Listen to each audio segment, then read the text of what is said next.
Good evening and welcome to episode 4.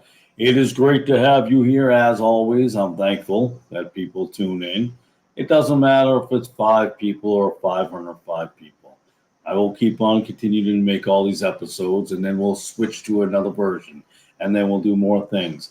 Because as you well know by now, my mission or my calling or whatever you want to say is to get this information out there.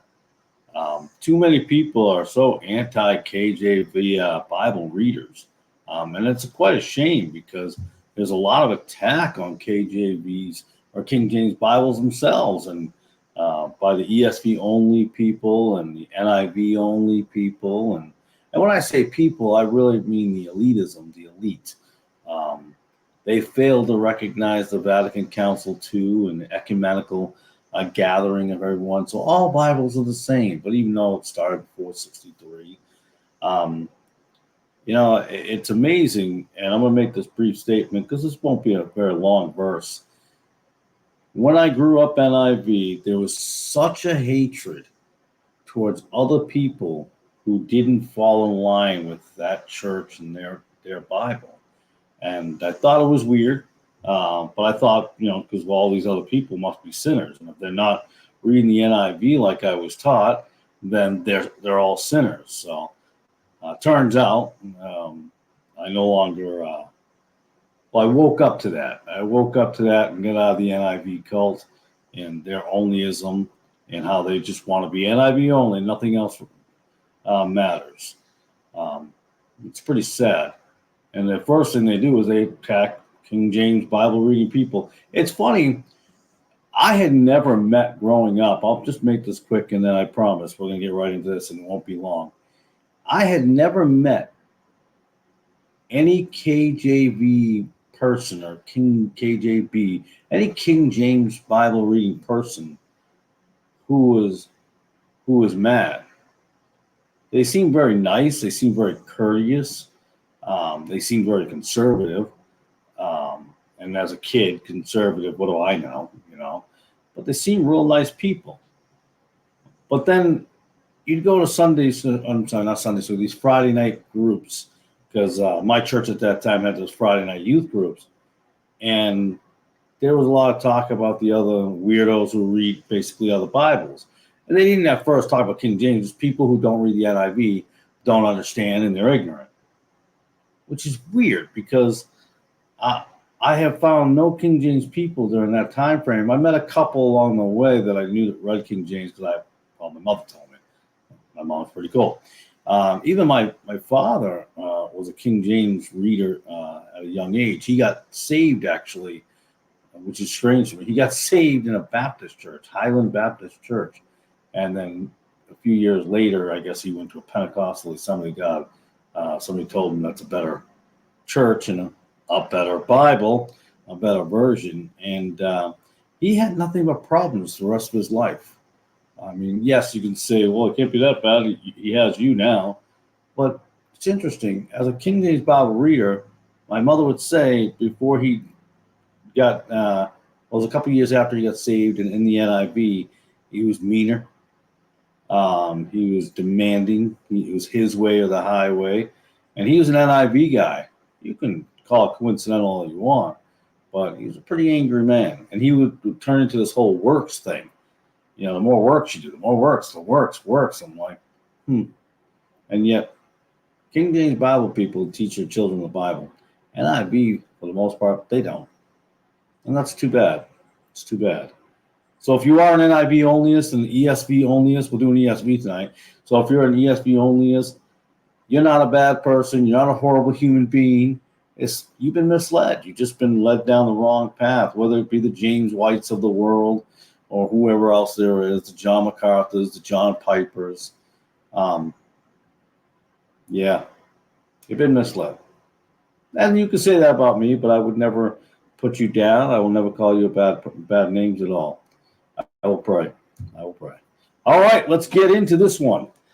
Matthew chapter 8, verse 29. In your King James Bible. Now, if you have a King James Bible, please open up. If you got your ESV Bible, please open up so you can see where it matches. And behold, they cried out, saying, What have we to do with thee, Jesus, thou Son of God? Art thou come hither to torment us before the time? Now let's go to the ESV. And behold, they cried out. Nothing wrong so far there. But Stephen, they changed a little bit. Don't calm down. Just because they didn't have saying, I'm not upset about it. What have you to do with us, O Son of God? Wait a second. Something's missing. We'll get back to it. O Son of God, have you come here to torment us before the time?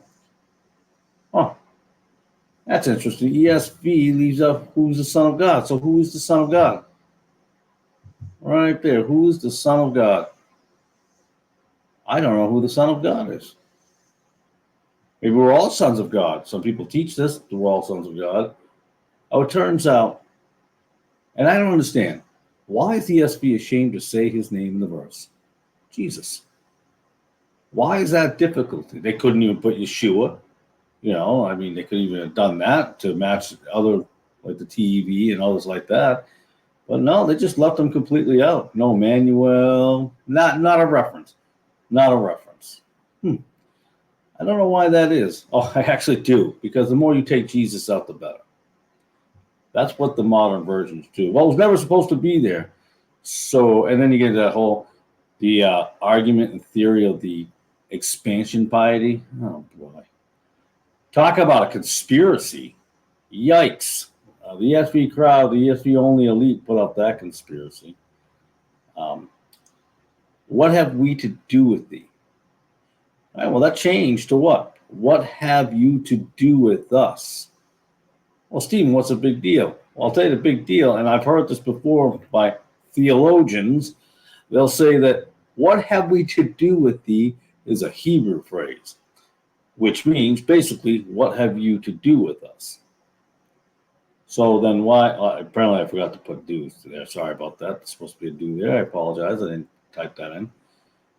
Well, I'm not changing scripture now. Calm down. I didn't read a new Greek or pretend to find a new Greek testament that has it differently. What have you to do with it? So if it means the same, why change it? Seriously. So if it means the same, why change it? Doesn't make a lot of sense, does it? Unless it was so difficult for theologians to understand what it meant. I don't think it's difficult for theologians to understand. I'll ask you, as the person who watches this, when you read, what have we to do with thee, and you read, what have you to do with us, kind of means the same, right? Except the thee being you. Because they're just saying that the demons there are saying, what have we to do with you, Jesus? And anybody who knows, I mean, doesn't take a rocket scientist, okay? You read Shakespeare, you read Macbeth, you read all the Old English. You had to. You had to suffer through English class to read these crazy stuff. At least in my school we did. Yikes. Romeo and Juliet, Macbeth, all that nonsense. Hamlet. And I know somebody out there can go, well, actually, I like those. I didn't. I didn't at all. But you understand what it means. So why change it? Just for the sake of changing? But they'll tell you, well, we updated it. We made it more modern, easier to understand. My two youngest boys, who are 9 and 11, can understand that. In the context of the sentence, they understand. So to me, that tells me that ESV only crowd, and not the people who are reading, the people who go to church and sit in the pews or in the chairs or in the folding chairs, those above you who talk down to you and make you believe you're too stupid to understand that. And that's what the modern translations to me remind me of. They think you're too dumb to understand a King James. But at the same time, they'll tell you dumb people. James White is popular and famous for just insulting King James onlyists.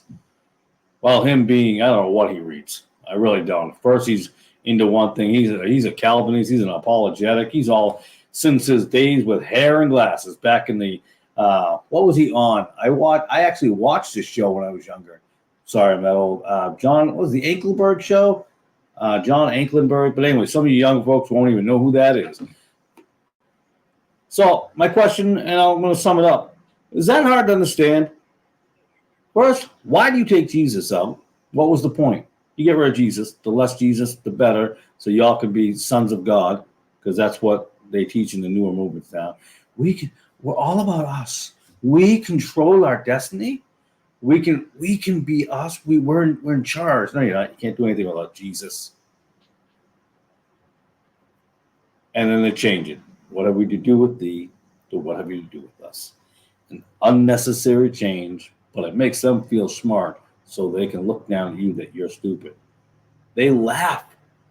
These Bible scholars who come up with are you kidding me? They laugh at you. They laugh at any of us who fall for this, that you needed these new modern Bibles. You can't tell me that you have 3, 4, 5 different Bibles. They use the same Biblia Hebrea Stuccatensia, and they use the same Apocrypha and the same Nestle Allen, and yet somehow they come up with different renditions. Come on, man. Oh, that was a little Biden there. Come on, man. But seriously. So sad that they're so evil, those elite Bible scholars, talking down to regular folk. Reminds me a lot of the Roman Catholic Church when they were forced to put things in English because somebody else was already starting to break it into English and into the everyday man speaking language. All right, well, thank you for tuning in as always. I appreciate it. I am going to end this recording awkwardly because that's what I do. I'm not a professional or an expert in doing these things. Some people are cool. They get some buttons or whatever and they can do it. Not me. I guess because I'm King James, I'm old school. I still am old school how to use a computer. Stay tuned for the next episode, though. We're going to talk about repentance. That'll be fun. God bless and have a beautiful evening.